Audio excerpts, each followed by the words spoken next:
2 Chroniques, chapitre 24. Joas avait 7 ans lorsqu'il devint roi, et il régna 40 ans à Jérusalem. Sa mère s'appelait Tibja de Beersheba. Joas fit ce qui est droit aux yeux de l'Éternel pendant toute la vie du sacrificateur Jéhojada. Jéhojada prit pour Joas 2 femmes, et Joas engendra des fils et des filles. Après cela, Joas eut la pensée de réparer la maison de l'Éternel. Il assembla les sacrificateurs et les Lévites et leur dit: Allez par les villes de Juda, et vous recueillerez dans tout Israël de l'argent chaque année pour réparer la maison de votre Dieu, et mettez à cette affaire de l'empressement. Mais les Lévites ne se hâtèrent point. Le roi appela Jéhojada, le sauveur et sacrificateur. Il lui dit: Pourquoi n'as-tu pas veillé à ce que les Lévites apportassent de Juda et de Jérusalem l'impôt ordonné par Moïse, serviteur de l'Éternel, et mis sur l'assemblée d'Israël pour l'attente du témoignage?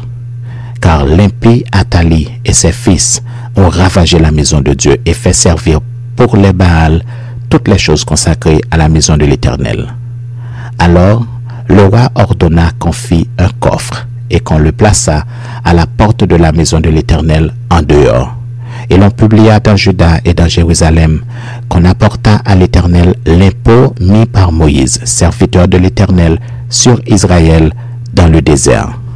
Tous les chefs et tous les peuples s'en réjouirent, et l'on apporta et jeta dans le coffre tout ce qu'on avait à payer.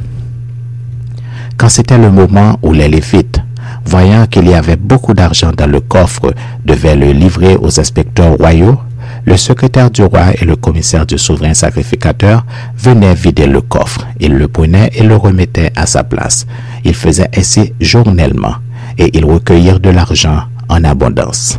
Le roi et Jéhojada le donnaient à ceux qui étaient chargés de faire exécuter l'ouvrage dans la maison de l'Éternel, et qui prenaient à gage des tailleurs de pierre et des charpentiers pour réparer la maison de l'Éternel, et aussi des ouvriers en fer et en airain pour réparer la maison de l'Éternel. Ceux qui étaient chargés de l'ouvrage travaillèrent, et les réparations s'exécutèrent par leurs soins. Ils remirent en état la maison de Dieu et la consolidèrent.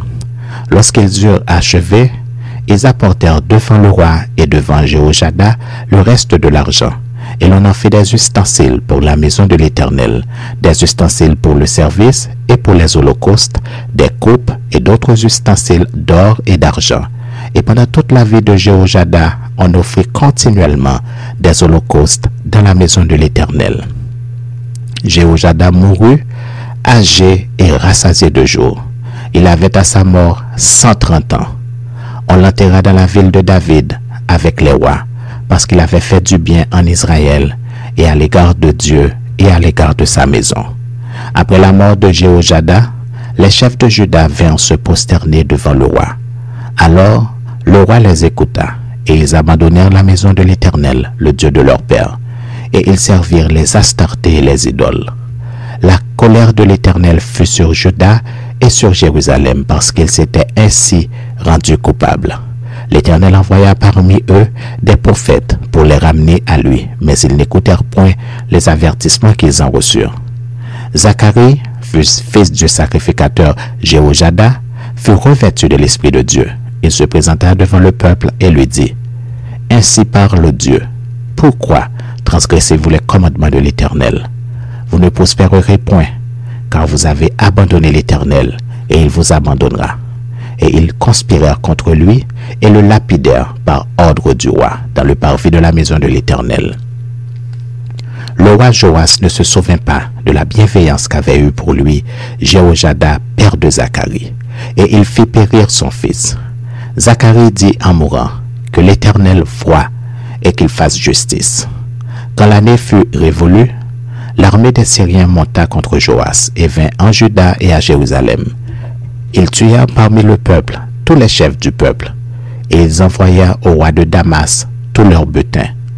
L'armée des Syriens arriva avec un petit nombre d'hommes, et cependant l'Éternel livra entre leurs mains une armée très considérable, parce qu'ils avaient abandonné l'Éternel, le Dieu de leur père, et les Syriens firent justice de Joas. Lorsqu'ils se furent éloignés de lui, après l'avoir laissé dans de grandes souffrances, Ses serviteurs conspirèrent contre lui à cause du sang des fils du sacrificateur Jéhojada.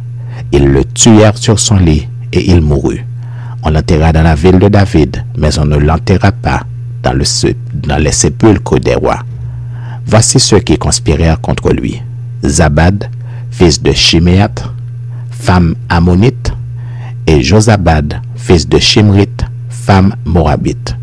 Pour ce qui concerne ses fils, le grand nombre de prophéties dont il fut l'objet et les réparations faites à la maison de Dieu, cela est écrit dans les mémoires sur les livres des rois.